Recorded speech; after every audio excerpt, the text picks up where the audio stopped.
The warm weather is finally here, thankfully, so it's some time for some summer fun. Even if you're trying to be sensible about your spending, it doesn't mean you have to scrimp on summer. As we always do when we have money questions, we turn to the man who puts the fun in funding. Bruce Sellery is a MoneySense columnist, author of the Moo La La Guide to Rockin' Your RRSP. Bruce joining us this morning via satellite from Toronto. How are you, my friend?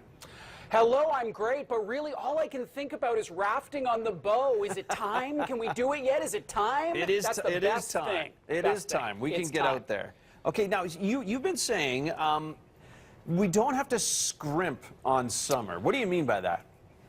I mean, after this winter, which was the worst winter in the history of the world, in case you need reminding, it's time for us to celebrate summer, have a great time, and it is not the time to be super frugal, counting every penny.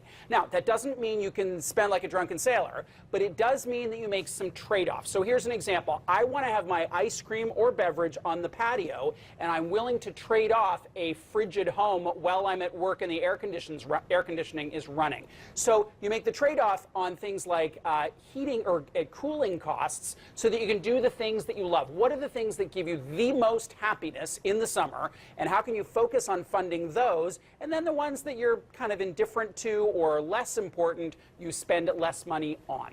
Okay, so I mean that's a good example, turning off the AC during the day so you can have a beverage on a patio or that type of thing. What about increasing your income during the summer? How can you generate more money to have more fun? Yeah, this is something that people don't talk a lot about, right? Like there's a whole premium on frugality, but what about raising income? So for some people, they work in a job where you can get an extra shift on the weekend, maybe work longer hours and get some overtime. Sure, that takes away from the time you have on the patio, but it gives you a little more cash on hand to do the things that you love. So work is number one. I have a friend who's working in sales at a psychic fair this weekend to earn some extra cash. So some wacky ideas, but that can work. The second is your home. Now, we tweeted about this. In Stampede, if you put your condo on Airbnb or Craigslist or some site like that, could you raise an incremental $1,000 to spend on your summer fun while you're, staying in a friend's spare bedroom or in your parents' basement? It's those kinds of things that can really add up if you're focused on the trade-offs. Third one, stuff. We have a 4-year-old, and yet what do I still have in the house?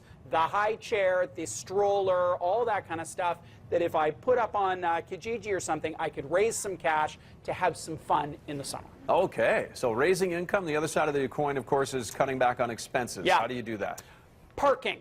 If you could go, if you're not under a contract and you could take transit or walk to work in the summer, in Calgary, that could be $300 a month. That's not an insignificant amount of money.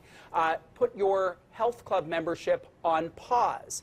Focus on drinking out instead of eating and drinking out, right? So you still want to go out and have a great time, but how about you have dinner at home and then go to the patios on 17th Ave separately? The other thing is clothes. Perhaps you put a moratorium on clothes over the course of the summer, or go one step further and say, you know what? I'm just not going to go to the mall. Now, it's not going to the mall so you're going to go to heaven or so your dad's going to be proud of you. It's so that you can reallocate your spending to something that's going to give you more happiness.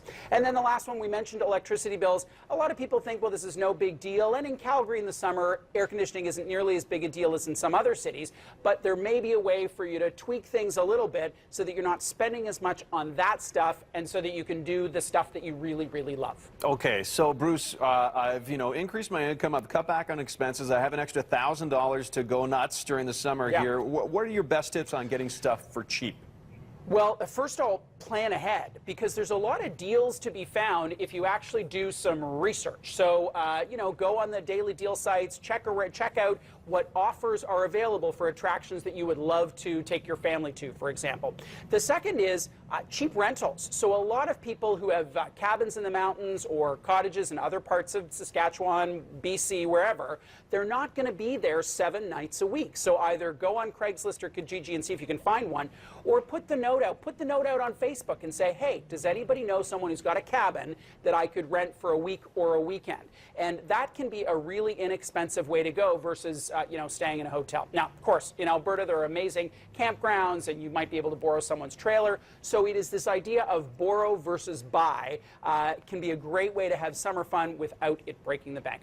I happen to be a planner, so the plan ahead thing isn't as big of a challenge for someone like me as other people, but that can be a way to get some great things going going in the summer without it costing a significant amount of money. I think the entire message here, the whole focus, is make some trade-offs such that you have a great, great summer.